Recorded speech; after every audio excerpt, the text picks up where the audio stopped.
महाराष्ट्र निर्माण सेना के अध्यक्ष राज ठाकरे का जन्मदिन इस वर्ष बीड़ जिले के आष्टी तालुका में एक विशेष और प्रेरणादायक तरीके से मनाया जा रहा है। जहां आमतौर पर नेताओं का जन्मदिन बड़े रैलियों और भव्य आयोजन के साथ मनाया जाता है, वहीं मनसे कार्यकर्ताओं ने इस बार सामाजिक और सांस्कृतिक मूल्यों को प्राथमिकता देते हुए अखंड हरिनाम सप्ताह के आयोजन का निर्माण किया है। बीड़ के आष्टी में राज ठाकरे का जन्मदिन 5 दिवसीय अखंड हरिनाम सप्ताह के रूप में मनाया गया। कीर्तन, भजन और नामस्मरण के साथ मराठी भाषा को बढ़ावा देने का संदेश इस वक्त दिया गया। कार्यक्रम में मुफ्त स्वास्थ्य जांच, रक्तदान और स्वच्छता अभियान जैसे सामाजिक उपक्रम भी शामिल थे।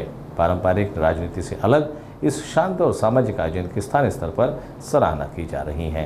समाजामध्ये ज्या विकृती निर्माण झालेल्या आहेत याच्यामध्ये अनेक कुठं तमाशे आणले जातात, वाढदिवसाला एक दिवसाचा कार्यक्रम केला जातो।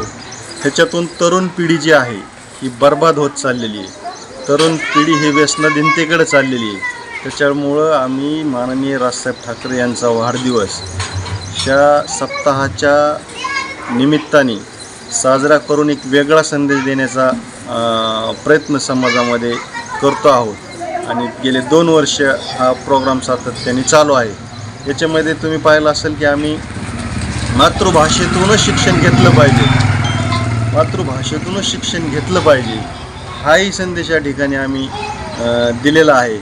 आणि महाराष्ट्रातल्या एकमेव नेत्याचा वाढदिवस 5 दिवसाच्या अखंड हरिनाम सप्ताहानं साजरा होतो। ह्यापेक्षा मला वाटत नाही की कुठलंही मोठं हे असू शकतं।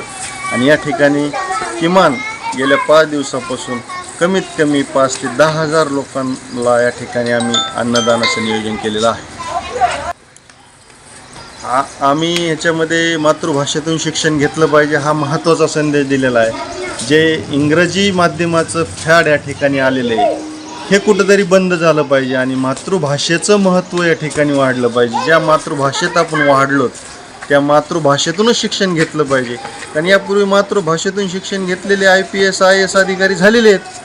त्यामुळं आमचा महत्त्वाचा मुद्दा आहे की मराठी भाषा ही टिकली पाहिजे आणि मराठी भाषेतूनच मातृभाषेतूनच शिक्षण दिलं गेलं पाहिजे हा महत्त्वाचा संदेश आम्ही या माध्यमातून या ठिकाणी याचबरोबर आम्ही महाआरोग्य शिबिराचं या ठिकाणी आयोजन केलेले आहे आणि त्याच्यामध्येही मोठ्या प्रमाणात लाभ घेतला जात आहे। तोही या ठिकाणी आम्ही वेगवेगळा उपक्रम राबवलेला आहे।